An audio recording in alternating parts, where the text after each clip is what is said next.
CG is really valuable because it allows us to bring our champions to life. It allows us to get up close and personal with our champions in a completely unconstrained way.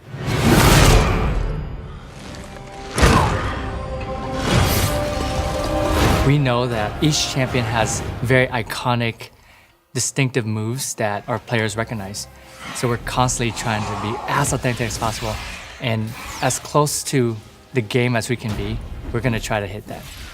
One of the difficult things is, as artists, we can't take what happens in the game and interpret it completely literally. Garen's a perfect example. If Garen was just spinning around the CG the whole time, we would have what feels like a cartoon. We saw the cut of the Garen scene and it didn't have the spin. Garen is not Garen if there's no spin, so how can we make a spin that's not like a literal interpretation, and then Brad got up and he did his thing? And I stood up and I was like, it could look like this. And I whipped around, kicked the chair into the wall, kicked his wall. And the whole time he's just screaming, yes, yes, yes. And that was it. That was like the birth of it. And so I sat down and I started gesture drawing over the actual animation itself. There was a lot of back and forth on getting that to look really authentic to Garen, but in a new way. It was a nod to what happens in the game, but completely appropriate to the CG. Another example is TF moving in on Fiddle. He's going to initiate that with the yellow card. So if there's an opportunity to keep it authentic, that's worth doing.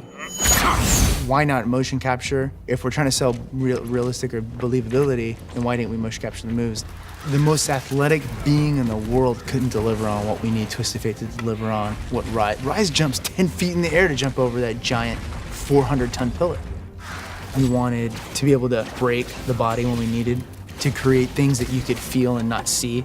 For instance, if you were to pause it, his back is broken. I mean, it's completely broken and he's off balance. You don't see it, but you feel how powerful he is, that it's a spine-breaking throw.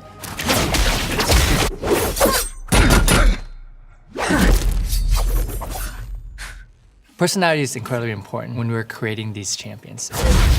Annie's cool because she's like this two-sided kind of character. She's very cute and adorable, kind of innocent looking on the outside, but then you know she's got this demonic kind of twisted inside.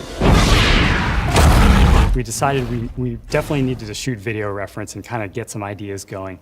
So one of our fellow writers, Christina Wan, volunteered to do some video reference for us, and she did such an awesome job on it that the animator working on it basically just took that reference and put it on Annie. It was like interpreted brilliantly, and it just really came to life, and it became this really cool moment.